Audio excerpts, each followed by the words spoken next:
नमस्कार दोस्तों, मैं हूं आपका भाई प्रतीक मलिक और स्वागत करता हूं आपका आपके अपने YouTube चैनल टी से प्रतीक मलिक पर। जैसा कि आप सबको पता है, सीटेट 2021 की तैयारी के लिए हमने शुरू किया एक special topic wise test series, जिसमें हर वीडियो के अंदर होते हैं किसी भी एक या दो टॉपिक से प्रीवियस ईयर में आए सभी क्वेश्चंस। अभी हमारा चल रहा है ईवीएस पेडागोजी। ईवीएस पेडागोजी को हम टोटल 4 क्लास के अंदर या 4 टेस्ट के अंदर कवर करेंगे। 2 टेस्ट आपके हो चुके हैं, 2 बाकी हैं। जैसा कि आपको पता ही है कि 5 टॉपिक से ईवीएस पेडागोजी के क्वेश्चन पूछे जाते हैं। एनसीएफ सबसे बड़ा टॉपिक होता है। 130 क्वेश्चन जैसे आप देख पाएंगे, 210 में से 130 क्वेश्चन केवल एनसीएफ से आए हैं।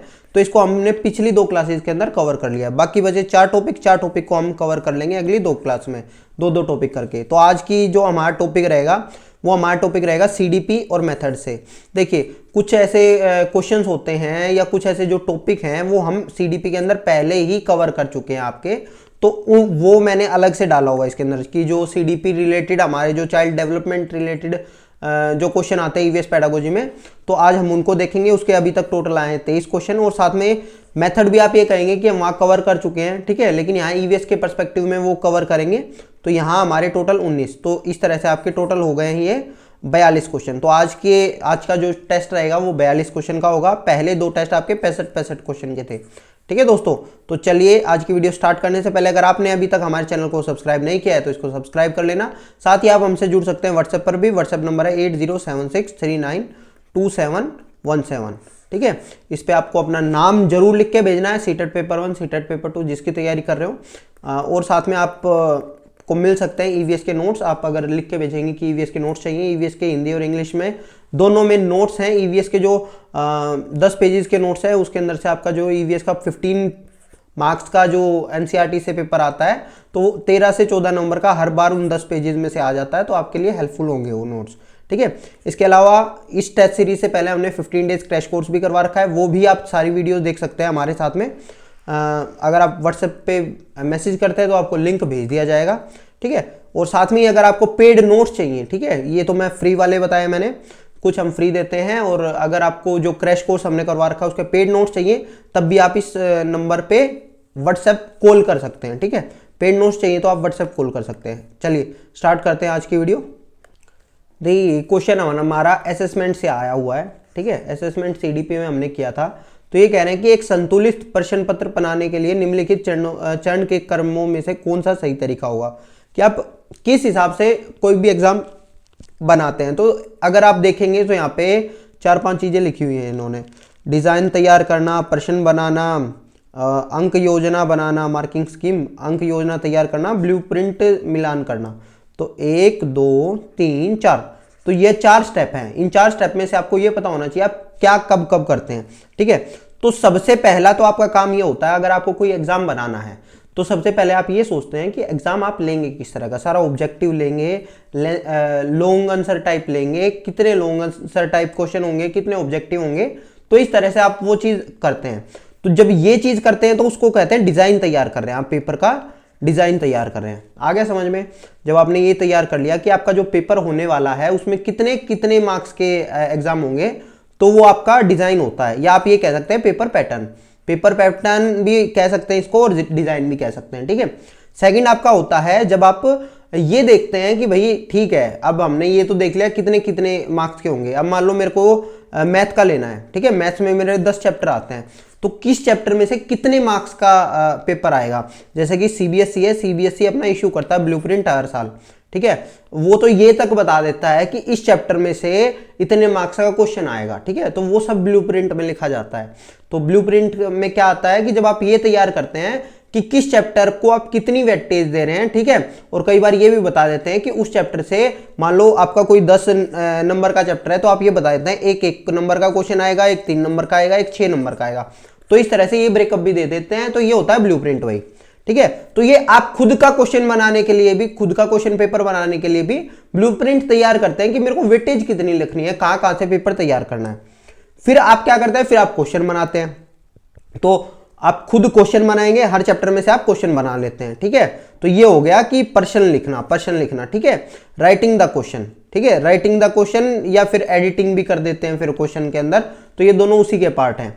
फिर लास्ट के अंदर जब आपका क्वेश्चन पेपर तैयार हो जाता है, तो हो सकता है आप चेक ना कर रहे हो सकता है मान लो आपके 3 सेक्शन का स्कूल है, उसके अंदर एक सेक्शन में तो आप पढ़ा रहे हैं, ठीक है, बाकी 2 सेक्शन में कोई और टीचर पढ़ा रहे हैं, तो उनकी सहायता के लिए आपने जो क्वेश्चन बनाए हैं उनकी मार्किंग स्कीम भी आप तय करते हैं। मार्किंग स्कीम आप तय करते हैं कि भैया ये मान लो जो एक्चुअली जो बोर्ड एग्जाम के अंदर टीचर पेपर चेक करने जाते हैं तो उनको मार्किंग स्कीम प्रोवाइड की जाती है बोर्ड की तरफ से, सीबीएसई बोर्ड की तरफ से, यूपी बोर्ड की तरफ से, जो भी बोर्ड के एग्जाम होते हैं, 10वीं 12वीं की बात कर रहा हूं मैं, ठीक है।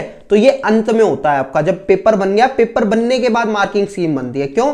क्योंकि जब पेपर बनेगा आपने जो क्वेश्चन दिए होंगे तो उसका ही तो आंसर लिखा जाएगा। समझ में आया? मार्किंग स्कीम का मतलब ये होता है कि ये बताया जाता है उसके अंदर, अगर बच्चे ने इसमें इतना लिखा हुआ है तो उसको 3 नंबर देने 4 में से, अगर उसने इन पॉइंट का बताया हुआ है, इन 3 पॉइंट के बारे में बता रखा है तो ये देना है।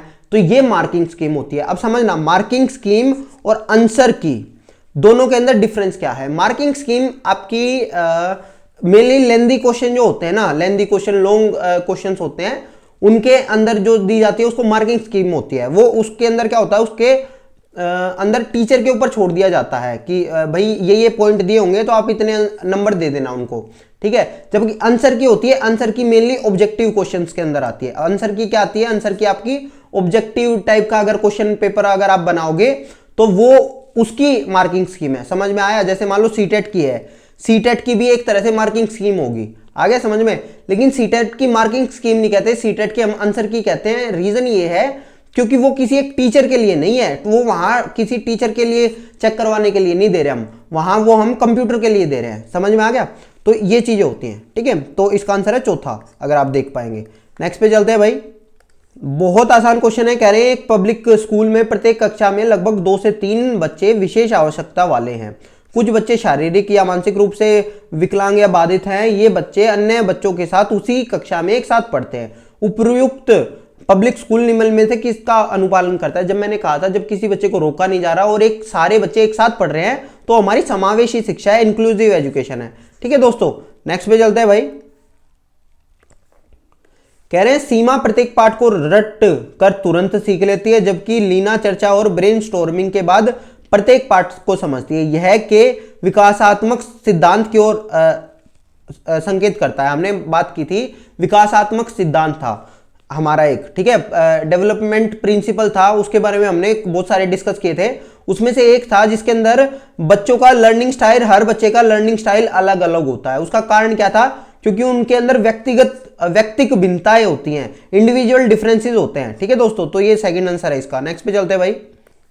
बहुत आसान क्वेश्चन है, मैं हमेशा से बता के आया हूं, प्राथमिक स्तर पर बच्चे के आकलन करने का सर्वश्रेष्ठ तरीका पोर्टफोलियो होगा। जहां पे भी आ जाएगा पोर्टफोलियो उसका सर्वश्रेष्ठ तरीका होगा। नेक्स्ट पे चलते भाई। कह रहे हैं डिसलेक्सिया मुख्य रूप से, जब हमने लर्निंग डिसेबिलिटी करी थी तो उसके अंदर कह रहा था कि डिसलेक्सिया पढ़ने के लिए जो हमारा पढ़ने की समस्या से संबंधित विकार होता है। नेक्स्ट पे चलते हैं भाई। आसान क्वेश्चन है। कह रहे हैं प्राथमिक स्तर पर पर्यावरण अध्ययन में रचनात्मक आकलन को शामिल नहीं करते। कौन सी चीज है? यानी कि 3 चीजें पॉजिटिव होंगी, एक चीज नेगेटिव होंगी। तो कह रहे हैं फॉर्मेटिव असेसमेंट में क्या शामिल नहीं करते। कह रहे हैं शिक्षार्थियों के अधिगम रिक्तियों की पहचान, बिल्कुल सही बात है। लर्निंग गैप्स हम करते हैं। इनफैक्ट ये बात फॉर्मेटिव असेसमेंट की नहीं है, ये हर किसी असेसमेंट की है, ये हर चीज के अंदर अच्छा ही होगा। कह रहे हैं शिक्षण की कमियों की पहचान, बिल्कुल सही बात है कि फॉर्मेटिव असेसमेंट के अंदर, जब फॉर्मेटिव असेसमेंट क्या होता है, जो पढ़ाने के साथ साथ होता रहता है, तो उस टाइम पे अगर बच्चों के अंदर कुछ कमियां है तो हमें ये भी पता चल जाती है कि वो किस वजह से है, हमारे पढ़ाने में कहीं ना कहीं कमियां है। शिक्षार्थियों के सीखने को बढ़ाने के लिए बिल्कुल सही बात है। शिक्षार्थियों की ग्रेडिंग और रैंकिंग, ये हमने बताया था कि ये नेगेटिव चीज होती है, ग्रेडिंग और रैंकिंग करना। नेक्स्ट पे चलते हैं भाई। कह रहे हैं कि नेहा कक्षा 5 के ईवीएस विषय में नीचे दी गई मूल्यांकन तकनीक का प्रयोग करती है। नेहा टीचर है जो कह रही है कि इन विधियों का प्रयोग कर रही है, ठीक है। तो कह रहे हैं कि हस्तलिखित क्रियाकलापों का मूल्यांकन, गृह कार्य मूल्यांकन, परियोजना कार्य मूल्यांकन, मौखिक क्रिया, ठीक है। तो नीचे दी गई तकनीकों का कौन सा युगल अधिक वस्तुनिष्ठ मूल्यांकन दे सकता है? यानी कि ऑब्जेक्टिव टाइप क्वेश्चन भी हमने बताए थे, जिसके अंदर बच्चे कम लिखते हैं, डायरेक्ट आंसर देते हैं, ये सारी चीजें होता है। आगे समझ में, जो हमारे अलग अलग तरह के हो सकते हैं, ट्रू फॉल्स हो सकते हैं, हमारे बहुविकल्पी प्रश्न हो सकते हैं, जैसे सीटेट वगैरह का आता है, ठीक है। तो ये हमारे सारे ऑब्जेक्टिव टाइप होते हैं। सब्जेक्टिव टाइप के अंदर बच्चों को लंबा लंबा लिखना पड़ता है। तो एक तो ओरल टेस्टिंग आपकी हो सकती है, क्योंकि मौखिक परीक्षा है, यहाँ पे तो बच्चों को लिखना ही नहीं पड़ेगा। तो चौथा देख लो कहाँ है, तो दूसरे में और चौथे इसमें तीसरे में है। तो फिर एक है कि अब हमारा होम असाइनमेंट असेसमेंट ये नहीं होता भाई, हमारा होगा पहला हैंड्स ऑन एक्टिविटी असाइनमेंट, क्योंकि इसके अंदर भी बच्चों को लिखना नहीं पड़ रहा। समझो इस चीज को, सबसे कम कहां लिखना पड़ रहा है, ओरल टेस्टिंग में कम लिखना पड़ रहा है, और हस्त सिद्ध क्रियाकलापों का मूल्यांकन तो यहां पे भी बच्चों को नहीं लिखना पड़ रहा। तो ये पहला और चौथा जहां है, यानी कि सेकंड हमारा आंसर है। ऑब्जेक्टिव में हमेशा याद रखना बच्चे को बहुत कम लिखना पड़ता है, टिक मार्क होंगे, ट्रू फॉल्स होंगे, ये सारी चीजें रहेंगी। आगे समझ में, या ओरल टेस्टिंग हो सकती है, या फिर आप क्रियाकलापों का उसका मूल्यांकन कर सकते हैं। नेक्स्ट पे चलते हैं भाई। कह रहे हैं निम्नलिखित में से कौन सा पर्यावरण की कक्षा में रूपात्मक आकलन का समुचित कार्य नहीं है। फॉर्मेटिव असेसमेंट का कौन सा टाइप नहीं हो सकता, ठीक है, तो इसके बारे में बात करेंगे। तो कह रहे हैं पाठ में दी गई महत्वपूर्ण शब्दावली की परिभाषा की व्याख्या देना। बिल्कुल सही बात है, शब्दावली की परिभाषा वगैरह जो ये सारी चीजें होती है ना, देखो भाई अगर एफए और एसए के अंदर से देखा जाए ना, फॉर्मेटिव असेसमेंट और समेटिव असेसमेंट में, तो समेटिव असेसमेंट को कहीं ना कहीं नेगेटिव माना गया था। इसीलिए समेटिव असेसमेंट क्या होता था, साल के अंत में जो होती थी। फॉर्मेटिव असेसमेंट साल भर आपका चलता रहता था पढ़ाने के साथ साथ, ठीक है, तो इसको ज्यादा पॉजिटिव किया गया था। और सीसीई के अंदर जो हमारी सीसीई था, हमारा कॉम्प्रिहेंशन एंड कंटिन्यूअस इवैल्यूएशन था, इसके अंदर इसको बढ़ावा देने के लिए ही तो तोड़ा गया था। पहले क्या होता था, पहले जैसे बोर्ड में देखेंगे तो लास्ट में 100 नंबर का एक साथ पेपर होता है। अगर किसी में प्रैक्टिकल वगैरह हो जाते हैं तो वो प्रैक्टिकल होते हैं, प्लस लास्ट में ही एक ही पेपर होता है, ठीक है। या फिर आपका देखेंगे तो स्कूलों के अंदर भी क्या चलता था, 3 टर्म होते, first term, second term, third term, ठीक है। तो जब सीसी आया तो सीसी ने कहा ये गलत है, हो सकता है बच्चा उस टाइम पे बीमार हो या इस तरह की चीजें कर रहा हो, तो ये चीजें नहीं होनी चाहिए। इनफैक्ट उससे को उसको पढ़ाने के साथ साथ उसका मूल्यांकन करो। और जो हम कहते हैं मूल्यांकन में क्या चीजें पॉजिटिव है, नेगेटिव जितनी भी चीजें थी ना, ग्रेडिंग करना, अंक देना लास्ट के अंदर, ये एसए वाले के अंदर ज्यादा होता था। बच्चों की जो रैंकिंग होती थी, फर्स्ट कौन आया, सेकंड कौन आया, एफए के अंदर नहीं आते बच्चे फर्स्ट सेकंड, या उसका काम नहीं होता, ये सारा काम ऐसे करता था हमारा, ठीक है। तो इसी के अंदर ये चीज थी हमारी, तो ये हमारा नेगेटिव है, पहला उत्तर है भाई इसका, ठीक है। नेक्स्ट पे चलते हैं भाई। आसान क्वेश्चन है, कह रहे कक्षा 4 की एक शिक्षिका शिक्षार्थियों को कहती है कि वे कार्यपत्रक, अवलोकन रिपोर्ट और सत्र की एकत्रित की गई सामग्री को फोल्डर में डाल दें। इन फोल्डरों को क्या कहते हैं, पोर्टफोलियो कहते हैं भैया। पोर्टफोलियो में क्या होता है, साल भर का बच्चों का जो इतना भी काम किया होता है ना, सारी चीजों का कम से कम एक एक प्रति उसके अंदर होती है, तो ये हमारा पोर्टफोलियो होता है। नेक्स्ट पे चलते हैं भाई। आसान क्वेश्चन है, कह रहे हैं कक्षा 5 के शिक्षक एक सवाल देते हैं, ठीक है, कह रहे हैं पेड़ों के 5 लाभ लिखिए, ठीक है। जबकि 5वीं बी के शिक्षक क्या करते हैं, क्या होगा अगर धरती पर पेड़ ना हो। तो देखो पहले ये देखो कि दोनों क्वेश्चन के अंदर फर्क क्या है। देखो ये मैं ये मानता हूं ये क्लोज एंडेड क्वेश्चन है। क्लोज एंडेड क्वेश्चन कौन सा होता है, जिसके अंदर बच्चों की जो सोच है उसको रोक दिया जाता है, वो बस 5 ही लाभ बताएगा, आएगा समझ में। और यहां बच्चों की जो क्रिएटिविटी होगी उसको बढ़ावा देता है। तो आपको यह भी पता होना चाहिए क्रिएटिविटी हमारी किससे बढ़ती थी, डाइवर्जेंट थिंकिंग से बढ़ती थी। सृजनात्मकता हमारी अपसारी चिंतन से बढ़ती थी। Open ended question, divergent thinking यानी कि अपसारी चिंतन और सृजनात्मकता एक साथ जुड़े हुए हैं, जबकि हमारा क्लोज एंडेड क्वेश्चन और बंद अंत वाले जो चीजें होती हैं, क्वेश्चन होते हैं, वो एक साथ जुड़े हुए हैं, ठीक है, क्योंकि वो बच्चों की क्रिएटिविटी को खत्म करता है। तो आपके हिसाब से इसमें आंसर कौन सा होगा, इसमें आंसर होगा चौथा ही लग रहा मुझे तो, ए बंद अंत वाला है, मैंने बता दिया। अभी सारी चिंतन सही बात है, हमारी कन्वर्जेंट थिंकिंग इसके साथ जुड़ी होगी, क्लोज एंडेड के साथ जुड़ी होगी, यानी कि मुक्त अंत वाला जो प्रश्न होगा वो तो हमारा जुड़ा होगा अपसारी के साथ, ठीक है, और बंद अंतर वाला होगा वो होगा अभिसारी के साथ, ठीक है। और यही जो अपसारी के साथ जुड़ा है यही हमारा सृजनात्मकता के साथ भी जुड़ा होता है, ठीक है। नेक्स्ट पे चलते हैं भाई। कह रहे हैं निम्नलिखित प्रश्नों को पढ़िए। मैंने क्रियाकलाप की योजना कितनी अच्छी बनाई, मैंने योजना का अनुसरण कितना अच्छा किया, मेरी शक्तियां क्या थी, मुझे सचमुच कठिन क्या लगा। ऊपर दिए गए 4 प्रश्नों के उत्तर क्या होंगे। शिक्षक द्वारा समग्र आकलन, बच्चों का स्व आकलन, शिक्षक का स्व आकलन, या बच्चों और शिक्षकों दोनों का स्व आकलन। तो ये तो चीजें हैं कि ये है तो स्व आकलन ही, अपने आप से पूछ रहा है, जो भी बंदा पूछ रहा है वो अपने आप से पूछ रहा है। तो ध्यान से समझना, क्रियाकलाप कौन बनाता है? टीचर बनाता है, तो ये अध्यापक का हो गया। मैंने जो योजना बनाई उसका अनुसरण कौन करता है? टीचर करता है, तो ये भी टीचर का हो गया। मेरी शक्तियां क्या थी? ये टीचर भी हो सकता है, ये स्टूडेंट भी हो सकता है, ठीक है, कि क्या चीज मैं अच्छे से पढ़ा पाया, मेरी टीचिंग स्टाइल की शक्तियां क्या थी, वो भी हो सकता है, या मैंने क्या चीजें समझी अच्छे से, वो भी मेरी स्ट्रेंथ हो सकती है। मुझे सचमुच कठिन क्या लगा, तो ये यहाँ स्टूडेंट होगा। तो यहाँ क्या होगा? यहाँ ये दोनों चीजें होंगी कि ये दोनों का स्व आकलन है, चौथा हमारा उत्तर है। नेक्स्ट पे चलते हैं भाई, नेक्स्ट पे चलते हैं भाई। समूह कार्य से पर्यावरण अध्ययन कर रहे बच्चों की सामाजिक व्यक्तिक विशेषताओं के आकलन के लिए निम्नलिखित में से कौन सा उपकरण सर्वाधिक उपयुक्त होगा? अब ध्यान से समझो, हमें क्या करना है? हमें बच्चों की सोशल पर्सनल क्वालिटीज, मतलब कि सोशली वो कितने अच्छे हैं, इन चीजों को हमें देखना है। तो इसके लिए हमारा कौन सा मेथड सबसे अच्छा होगा? पेन पेंसिल टेस्ट होगा, ओरल टेस्ट होगा, रेटिंग स्केल होगा, या असाइनमेंट होगा? सबसे पहले तो आपको ये देखना चाहिए कि आप करेंगे कैसे, क्या चीजें आप करेंगे। तो देखो, पहली बात तो किसी बंदे को आप कभी नंबर नहीं दे सकते। ये कोई जो आपका ये सोशल, हमारा जब मैंने डेवलपमेंट बताया था तो डेवलपमेंट मैंने दो तरह का बताया था, है ना।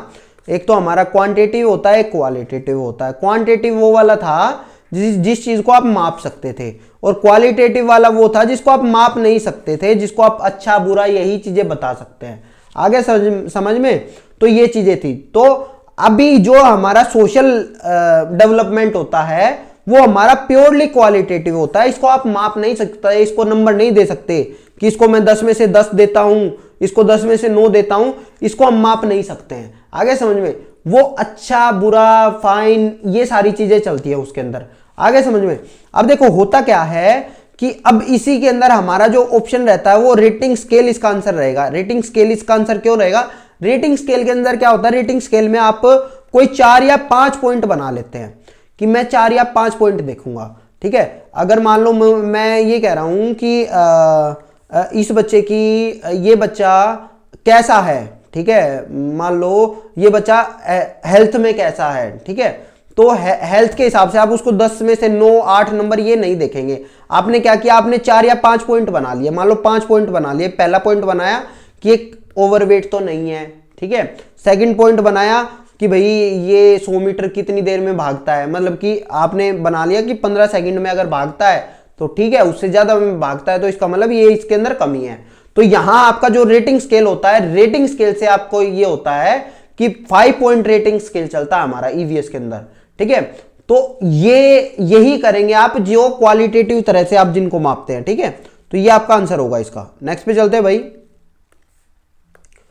देखो भाई बहुत अच्छा क्वेश्चन है, और इस क्वेश्चन को मैं ये कह रहा हूं 99% लोग, इनफैक्ट शायद यूट्यूब पे तो 100% लोग इसको गलत पढ़ाते हैं, 100% लोग, ठीक है। कह रहे हैं कि महिलाएं पुरुष की तुलना में कमजोर हैं, यह क्या है? यह रूढ़िबद्ध धारणा है या मिथक है? इस चीज के अंदर बात थी। जब सीबीएसई ने आंसर दिया इसका मिथ, तो इसके ऊपर लोगों ने चिल्ला चिल्ला के लोगों के 500 1000 रुपए खराब करवा दिए कि इसको चैलेंज करो, ठीक है। जबकि ये बदल के नहीं आया था, क्योंकि उनको पता ही नहीं है स्टीरियोटाइप में और मिथ के अंदर डिफरेंस क्या होता है। अब आप डिफरेंस समझना जो मैं आपको बता रहा हूं। देखो हमारे पास में दो चीजें होती हैं। जब आपने अपने बड़े बूढ़ों से जो चीजें सुनी हुई हैं, ठीक है, वो आप किसी एक बंदे के ऊपर लागू करते हैं। समझ में आया? मान लो मेरी क्लास में कोई बच्ची है, ठीक है, और मैं उसको बाहर खेलने नहीं जाने दे रहा, ठीक है, या मैं उसको कह रहा हूं तू तो घर का काम किया कर बस, ठीक है। तो ये स्टीरियोटाइप है या ये मिथ है, इस चीज के ऊपर बात करेंगे। और दूसरा जो इस तरह का क्वेश्चन है, ये स्टीरियोटाइप है या मिथ है, इन दोनों के अंदर डिफरेंस देखेंगे आज हम। पहली बात तो ये हमारा मिथ ही है। इसका रीजन ये है कि जो मैंने पहला एग्जांपल दिया था, जब मैं कोई आपकी पहले आपने कुछ चीजें सोच रखी हैं, ठीक है, आपने कोई चीजें सोच रखी हैं, किसी ग्रुप के बारे में सोच रखे हैं, और आपको उस ग्रुप का कोई एक बंदा कहीं पे दिखाई दे जाता है, आगे समझ में, तो आप उसको क्या कहेंगे? आप उसको सोच के अपनी उस धारणा को उसके सामने रखेंगे कि मान लो कोई बंदा चश्मे लगा रहा है, ठीक है, तो आप कहेंगे ये तो बच्चा पढ़ने में अच्छा होगा, तो ये आपका स्टीरियोटाइप है, ठीक है। आपको कोई लंबा लड़का दिखाई दिया तो आपने कहा कि ये लड़का बास्केटबॉल अच्छा खेलता होगा, तो ये भी आपका स्टीरियोटाइप है। जब आपकी कोई धारणा थी, जो धारणा थी वो कैसे बनी हुई होगी, देखो वो हो सकता है आपने कोई बंदा देखा हो जो लंबा लड़का जो बढ़िया खेल रहा था, या आपने कोई देखा हो चश्मे वाला जो बढ़िया पढ़ाई कर रहा था, ठीक है, तो उसके आधार पे आपने उसको बोल दिया। अब लेकिन आप समझो इस चीज को, मिथ और स्टीरियोटाइप में पहला जो डिफरेंस होता है वो तो सबसे पहला डिफरेंस यही है कि ये आपकी स्टेटमेंट रहती है। स्टेटमेंट आपका जो मिथ होगा वो स्टेटमेंट रहेगी, जबकि स्टीरियोटाइप में आप अंदाजा लगाते हैं कि अगर ऐसा होता होगा तो तुम्हें ये करना चाहिए, ठीक है, मतलब कि लड़कियां हैं, लड़कियों को तो खाना बनाना चाहिए, आप ये चीजें कह रहे हो, ठीक है, कि इसका मतलब ये कुछ और नहीं कर सकती। अब देखो वहां क्या होता है, कर सकती, कुछ और नहीं कर सकती, आया समझ में। आप अनुमान लगा रहे हो चीजों को, जब आप किसी चीज का अनुमान लगाते हो तो वो आपका स्टीरियोटाइप होता है। जब आप कुछ इस तरह का स्टेटमेंट दे देते हो, महिलाएं पुरुषों की तुलना में कमजोर होती हैं, तो ये आपका मिथ है, क्योंकि ये या तो सही होगा, ट्रू होगा, या ये फॉल्स होगा।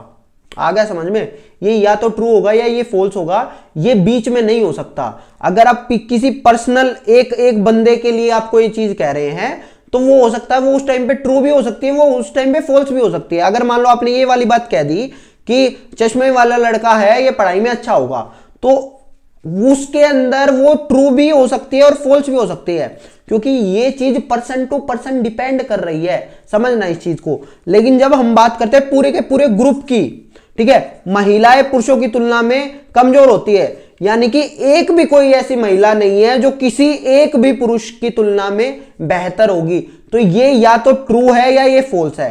तो इसका मतलब ये फॉल्स है। जब ऐसी चीजें जो स्टेटमेंट दे दी जाती है जो पूरे के पूरे ग्रुप को रिप्रेजेंट कर रही है, तो वो मिथ होता है। जैसे कि आजकल में बहुत एग्जांपल चल रहा है कि जैसे जो किसान आंदोलन कर रहे हैं तो उसमें मेनली पंजाब से आए हुए हैं, तो उनको ये कहा जा रहा है कि ये खालसा समर्थक है।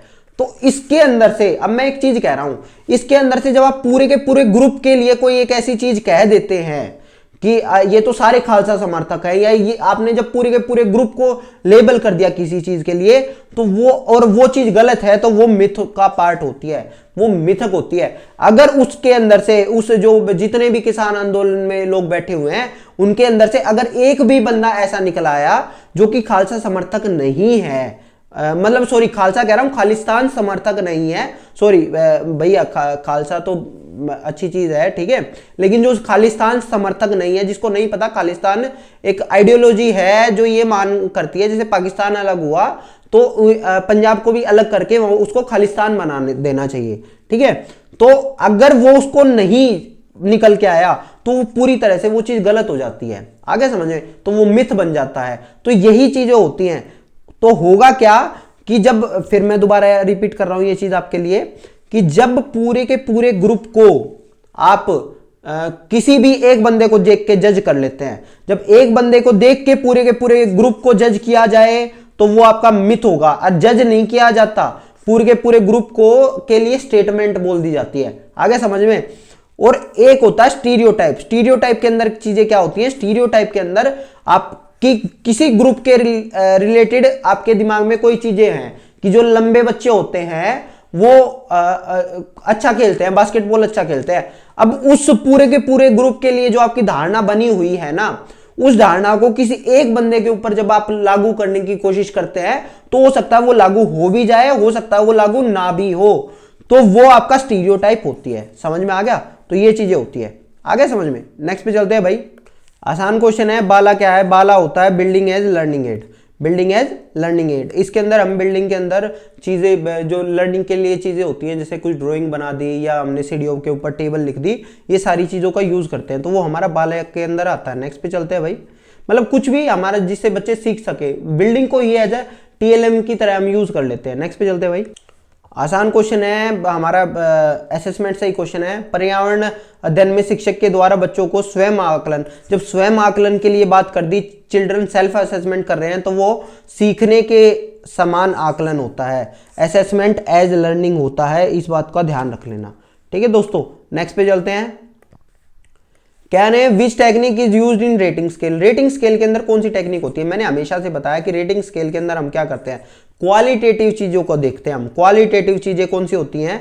जो अच्छी होंगी, बुरी होंगी, आप उनको नाप नहीं सकते, आप उनको ये नहीं कर सकते। अच्छा बुरा आप बताएंगे तो आप किसके थ्रू बता सकते हैं? वो ऑब्जर्वेशन के थ्रू बता सकते हैं। केवल आप ऑब्जर्वेशन के थ्रू ही बता पाएंगे। आ गया समझ में कि हाँ भाई इसके अंदर ये चीज है या इसके अंदर नहीं है। तो ये आपका रेटिंग स्केल चलता है। नेक्स्ट पे चलते हैं भाई।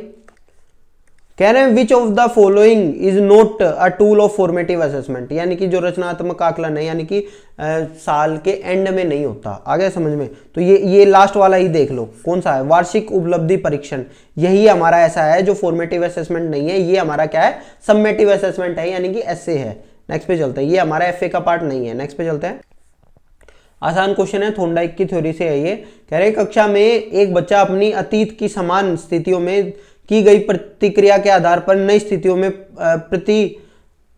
प्रतिक्रिया करता है। यह डैश से संबंधित है। यह सादृश्यता का नियम होता है, लॉ ऑफ एनालॉजी। अगर आपने रीजनिंग पढ़ी हो तो एनालॉजी किस तरह की चीजें होती हैं कि कह देंगे कि 5 और 10, ठीक है, तो बताओ 6 के बाद क्या आएगा यहाँ, कि जो इनके बीच में आपका रिलेशन है वही इनके और इनके बीच में रहेगा। तो ये एनालॉजी के क्वेश्चन होते हैं। तो यही है कि जो बिहेवियर उसकी 5वीं कक्षा में वो करता था, इसी तरह से वो 6ठी कक्षा में करेगा। ठीक है, तो ये आपकी चीजें होती है। नेक्स्ट पे चलते हैं भाई। आसान क्वेश्चन है ये भी। कह रहे हैं विशेष आवश्यकता वाले बच्चों को शिक्षा उपलब्ध करानी चाहिए सामान्य बच्चों के साथ। यही हमारा उत्तर है, क्योंकि ये इंक्लूसिव एजुकेशन का पार्ट है और इंक्लूसिव एजुकेशन हमारे लिए अच्छी है। नेक्स्ट पे चलते हैं भाई। कह रहे हैं सीखने की प्रक्रिया में अभिप्रेरणा क्या करती है? शिक्षार्थियों की स्मृति को पैना करती है, नए अधिगम को पूर्व अधिगम से अलग करती है। नहीं भैया, ये तो जोड़ती है। कह रहे हैं शिक्षार्थियों को एक दिशा में चिंतन करने की योग्य बनाती है। एक दिशा में नहीं, कई दिशा में चिंतन करने के लिए योग्य बनाती है। छोटे शिक्षार्थियों में सीखने के लिए रुचि पैदा करती है। रुचि पैदा ही करती है, मोटिवेशन हमारा क्या करता है, रुचि पैदा करता है। नेक्स्ट पे चलते हैं भाई। कह रहे हैं आकलन प्रक्रिया में के बारे में निम्नलिखित में से कौन सा कथन सबसे कम उपयुक्त है? मतलब कि 3 चीजें पॉजिटिव होंगी, एक चीज नेगेटिव होगी। तो कह रहे हैं कि आकलन के आधार को समझने में स्व आकलन बच्चों की मदद करता है। बिल्कुल सही बात है। बच्चों का आकलन व्यक्तिगत रूप से अथवा सामूहिक रूप से किया जा सकता है। बिल्कुल सही बात है। आकलन बच्चों की तुलना करने और उन्हें क्रम देने के लिए नहीं है। देखो अगर यहां कह देते हैं कि तुलना करने, अभी तक मैं जब इसको पढ़ रहा था तो मेरे को ऐसा लगा कि इसके अंदर तुलना और रैंक, ठीक है, रैंकिंग और कंपैरिजन के बारे में बात की तो ये नेगेटिव है। लेकिन इसके अंदर क्या कह दिया, नोट, यानी कि ये नहीं है। तो ये तीसरा भी सही है। आकलन सत्र के अंत में किया जाना चाहिए, नहीं पूरे साल किया जाना चाहिए। नेक्स्ट पे चलते हैं। चौथा हमारा आंसर है। नेक्स्ट पे चलते हैं। बहुत आसान क्वेश्चन है ये, तो आप वैसे भी देख के बता देंगे। पोर्टफोलियो इसका आंसर है।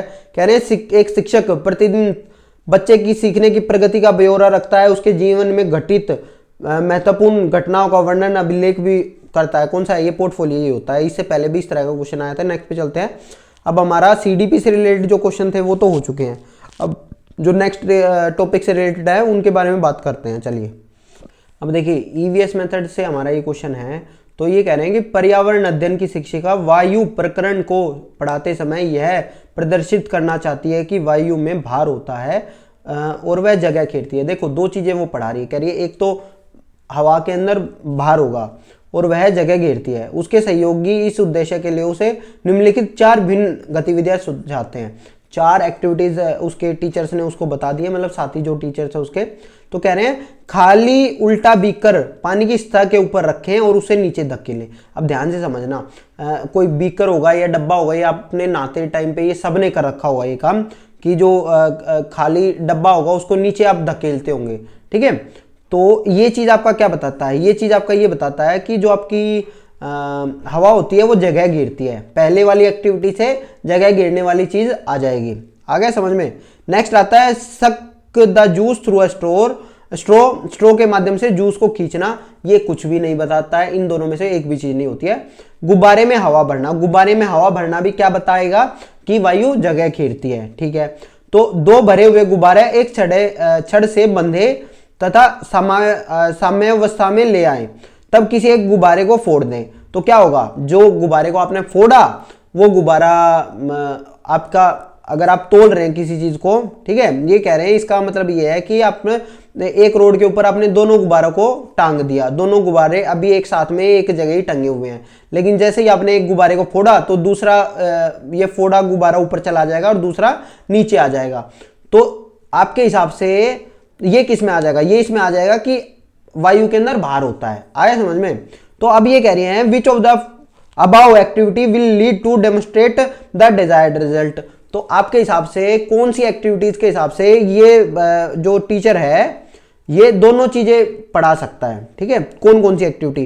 तो ए और डी, इसने कहा है कि ए और डी, तो ए और डी से पढ़ा सकता है, बिल्कुल सही बात है। इससे पढ़ा देगा कि वायु जगह घेरती है, इससे पढ़ा देगा कि वायु के अंदर भार होता है, ठीक है?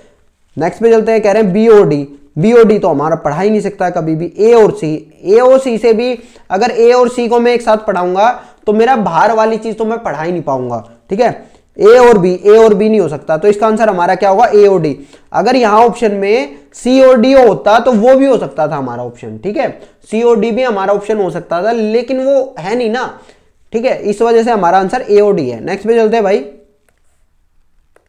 आसान क्वेश्चन है। कह रहे हैं कक्षा में एक प्रभावी शिक्षण अधिगम प्रक्रिया होती है जब शिक्षक बच्चों को ज्ञान को पढ़ाई जाने वाली नई संकल्पना के साथ जोड़ने में सहायता करता है। मतलब जो पहले उन्होंने पढ़ा हुआ है और नया उनको पढ़ा रहा है तो उसको वो एक साथ जोड़ रहा है। एक साथ जोड़ेगा तो इससे क्या होगा? इससे बच्चों का इंटरेस्ट क्रिएट होगा, इससे हो सकता है बच्चों ने पहले जो सीखा हो वो नई वाली चीज के अंदर हेल्प करेगा। तो ये पॉजिटिव ट्रांसफर ऑफ लर्निंग में हमने सीखा था ये चीजें।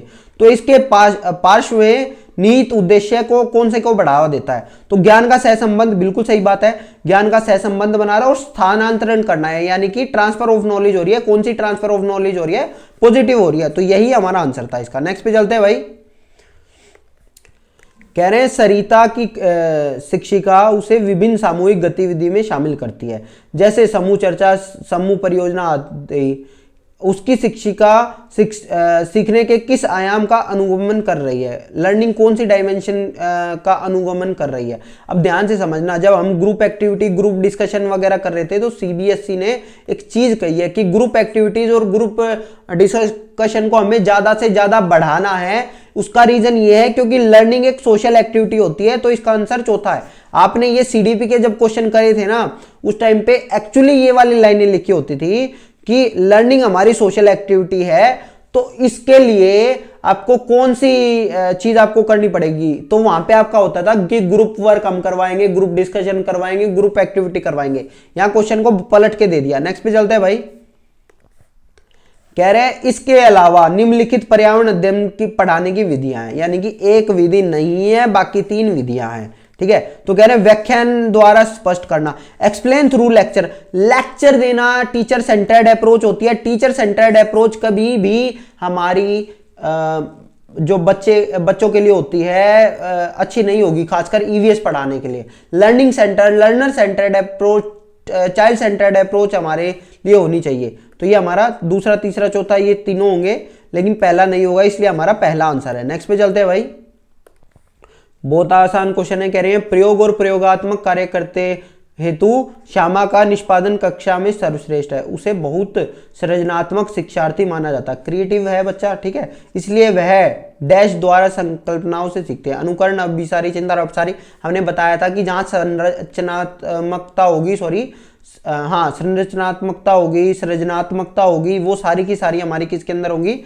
अपसारी चिंतन में होगा। डाइवर्जेंट थिंकिंग और क्रिएटिव पर्सन आपस में जुड़े हुए होते हैं। क्रिएटिव पर्सन के अंदर डाइवर्जेंट थिंकिंग होती है। नेक्स्ट पे चलते हैं, अच्छा क्वेश्चन है। कह रहे हैं कक्षा 5 के शिक्षार्थियों में यदि यह समाप्त हो जाए, पाठ पढ़ाने के बाद शिला प्रकरण के बारे में शिक्षार्थियों की समझ के स्तर के बारे में जानने के लिए एक परीक्षण प्रशासित करती है। मतलब जो उसने पढ़ाया अब उसके बारे में देख रही है कि बच्चों को आया या नहीं आया। उसे यह जानकर आश्चर्य होता है कि एक बड़ी संख्या में शिक्षार्थी संबंधित अवधारणा को नहीं समझ पाए। इसका मुख्य कारण क्या होता है? जब आप कुछ नहीं समझ पाते तो इसका कारण ये नहीं है कि आपके अंदर कमी है, इसका मतलब ये है कि वो टीचर ही नहीं सही तरह से पढ़ा पाया, सही तरह से समझा पाया।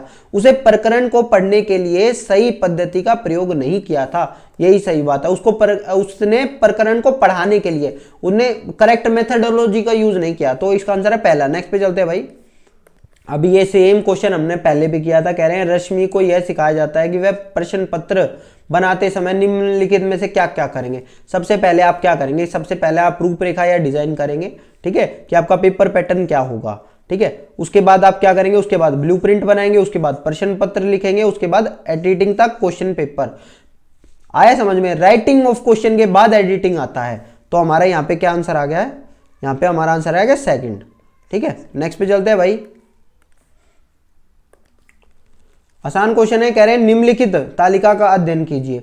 अब 2007 जून के अंदर और दिसंबर 2014 के अंदर पेट्रोल और डीजल की कीमतें दे रखी है इन्होंने, ठीक है। उपयुक्त तालिका का अध्ययन करने के बाद कक्षा 5 के विद्यार्थी दवमीत ने अपनी नोटबुक में यह लिखा। उसने दवमीत ने 4 चीजें अपनी नोटबुक में लिखी है, ABCD 4, ठीक है। अब इसमें पहले में लिखा है पेट्रोल डीजल की अपेक्षा अधिक महंगा है। हाँ भाई, पेट्रोल हमारा जो है वो महंगा है। यहाँ पे देखो ये 47 रुपये का है, ये डीजल हमारा 35 का है, ये 61 का हो गया, एक 50 का हो गया।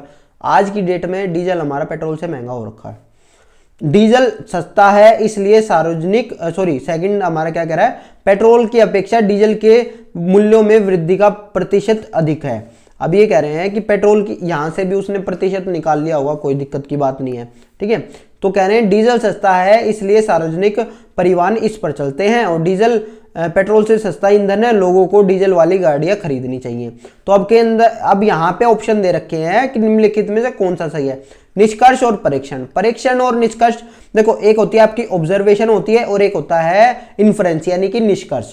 परीक्षण क्या होता है, परीक्षण हर चीज के लिए समान रहता है, मतलब यहां से हर कोई देख के बता देगा ये चीजें। आया समझ में कि हमारा क्या सस्ता है, भैया हमारा डीजल सस्ता है और पेट्रोल महंगा है, या इस आधार पर अगर कुछ कैलकुलेशन होती होगी तो वो भी हमारा ऑब्जर्वेशन का पार्ट है। आ गया समझ में? तो ऑब्जर्वेशन सामान्यतः सभी के लिए सेम रहती है, जो चीज आपको दिखाई देगी वही मुझे दिखाई देगी, वही सबको दिखाई देगी। आ गया समझ में? लेकिन हमारा जो निष्कर्ष होता है वो पर्सन टू पर्सन डिपेंड करता है, वो हर बंदा अपना अलग निष्कर्ष निकाल सकता है। जैसे कि इस बच्चे ने तीसरे के अंदर निकाला, डीजल सस्ता है इसलिए सार्वजनिक परिवहन इस पर चलता है, तो ये चीज इसके अंदर तो नहीं दी थी। आ गया समझ में? ये चीज तो उसने अलग से निकाल ली है। आया समझ में? उसने कुछ चीज लिंक करी है। जब आप किसी चीज को किसी से लिंक कर देते हैं, अपनी प्रीवियस नॉलेज को या इस चीज को, तो उस स्थिति में आप निष्कर्ष ही निकाल रहे होते हैं, ये समझ लेना। आया समझ में?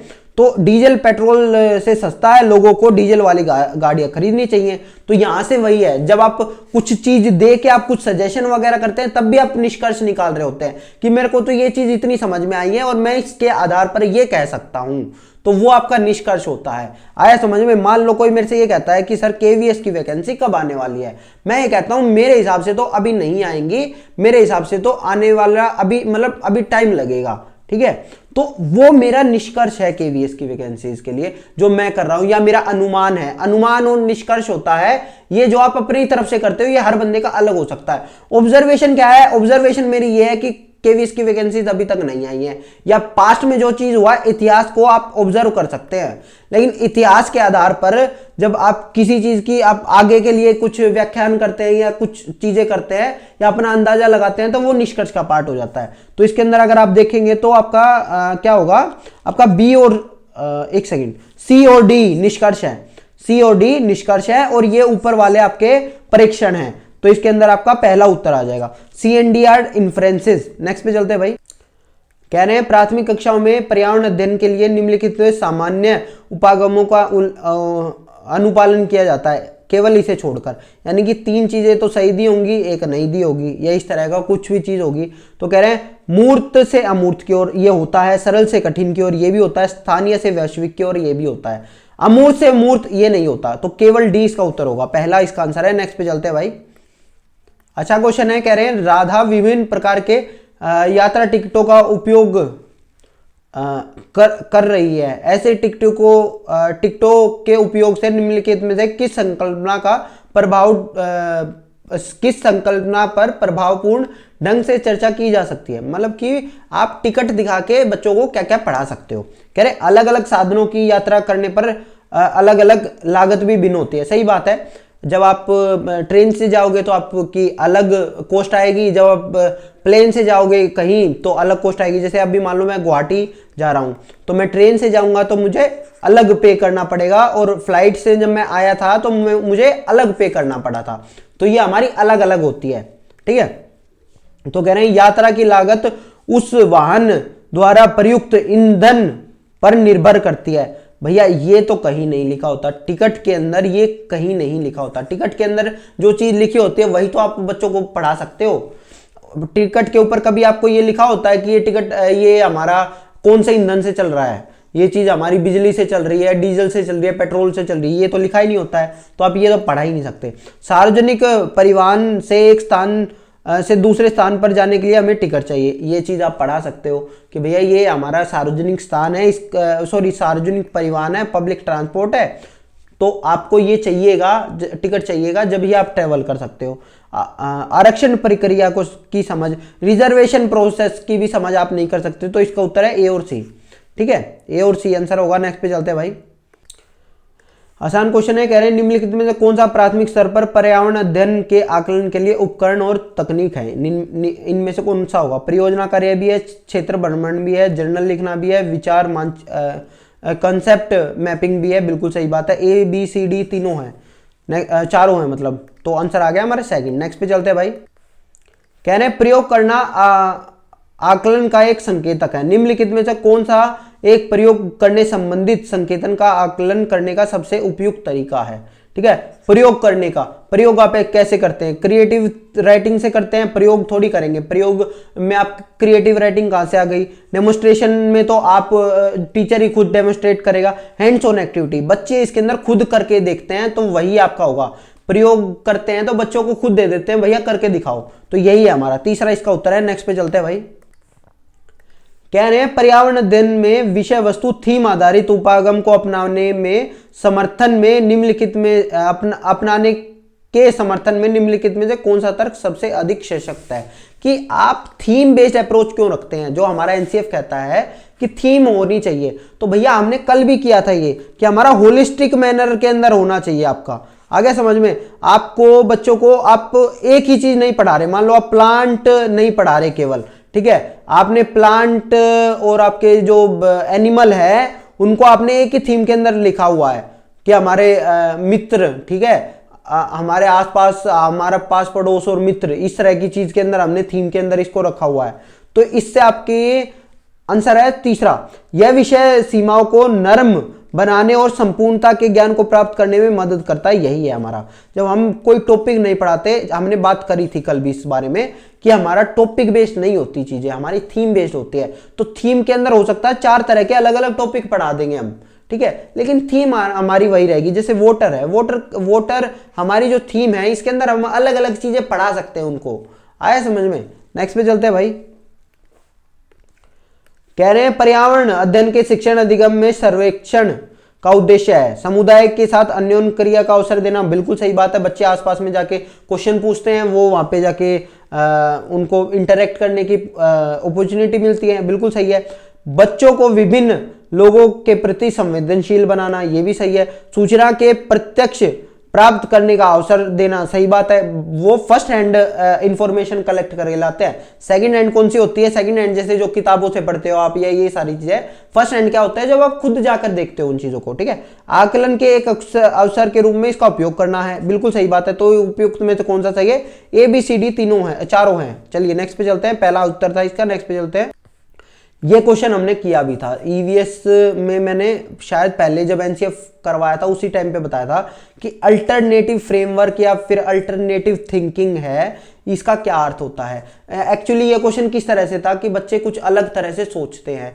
बच्चों ने ऐसे कहा था पानी उड़ गया, पानी ये हो गया, पानी इस तरह का चला गया, ठीक है, आग पानी पी गई।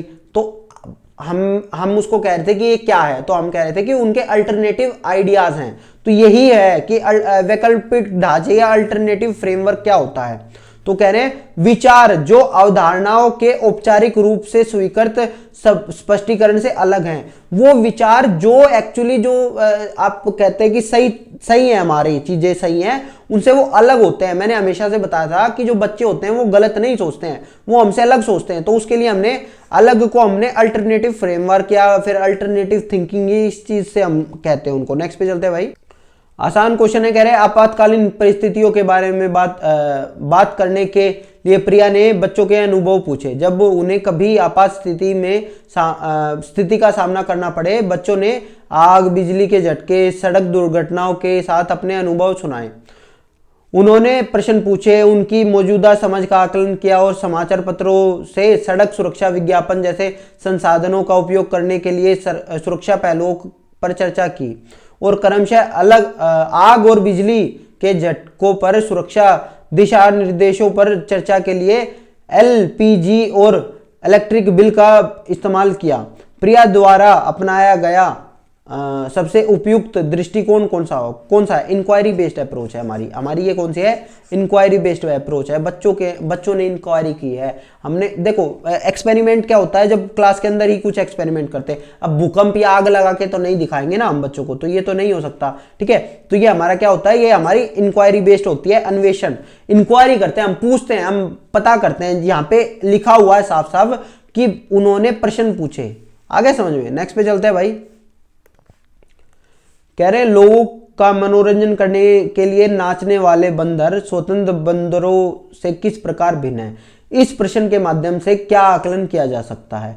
एक्सपेरिमेंट तो आप नहीं करवा पाओगे, कोऑपरेशन में नहीं होगा, ऑब्जर्वेशन में नहीं होगा, डिस्कशन आपका इसका आंसर होगा। नेक्स्ट पे चलते हैं भाई, ठीक है। कि बच्चे क्या करेंगे, किसके थ्रू आपका होगा? इस प्रश्न के माध्यम से क्या आकलन किया जा सकता है? परिचर्चा। नेक्स्ट पे चलते हैं भाई। क्योंकि बच्चे डिस्कशन करेंगे, पर नहीं, एक चीज और है इसमें, डिस्कशन करेंगे तो डिस्कशन का तो हम आकलन करते ही नहीं है ना, हमारा ऑब्जर्वेशन का होगा। क्योंकि हम क्या आकलन करेंगे, बच्चों को डिस्कशन करवाएंगे बच्चों से, कि तीन अलग अलग बच्चों से हमने डिस्कशन करवाया और हमने उस डिस्कशन के आधार पर देखा कि उन्होंने उस चीज को कैसे ऑब्जर्व किया है, तो उस ऑब्जर्वेशन का आकलन करेंगे हम, तो अवलोकन का होगा, ठीक है। थर्ड इसका आंसर है। नेक्स्ट पे चलते हैं भाई। आसान क्वेश्चन है, कुछ वस्तुएं पानी में तैरती है व कुछ अन्य पानी में डूब जाती है। अवधारणा कक्षा 5 में निम्नलिखित में से किसके द्वारा प्रभावशाली तरीके से संपादित होगी? परीक्षण और चर्चा, ऑब्जर्वेशन और डिस्कशन। डिस्कशन और ऑब्जर्वेशन से तो नहीं कह सकते, परीक्षण, प्रयोग और निष्कर्ष। प्रयोग तो आपको करना पड़ेगा, समझ में आया? और कि कुछ हमारी डूबती है, कुछ आपकी तैरती है, तो प्रयोग करके देखेंगे, तो इसका आंसर है सेकंड। नेक्स्ट पे चलते हैं भाई। कह रहे अवलोकन और अभिलेखन आकलन के लिए के संकेतक है, निम्नलिखित में से कौन सा तरीका इसे आकलित करने के लिए सबसे कम उपयुक्त है? सबसे कम उपयुक्त है बताना है, 3 पॉजिटिव होंगे, 1 नेगेटिव होगा। समुदाय का सर्वेक्षण आयोजित करना, सही बात है। कागज पेंसिल परीक्षा आयोजित करना, तो ये जो पेन पेंसिल टेस्ट होता है ये हमारे लिए नेगेटिव होता है। तो भैया आज की वीडियो आपको कैसी लगी बताना, अपने मार्क्स भी बताना कितने आए हैं दोस्तों, और वीडियो को अंत में लाइक करके जरूर जाना। धन्यवाद। आपका दिन शुभ रहे। मैं था आपका भाई प्रतीक मलिक। आपने आज किए हैं 42 क्वेश्चन हमारे ईवीएस पेडागोजी के। कल आपकी नेक्स्ट क्लास होगी, लास्ट क्लास होगी आपकी ईवीएस की, तो कल तक के लिए बाय बाय।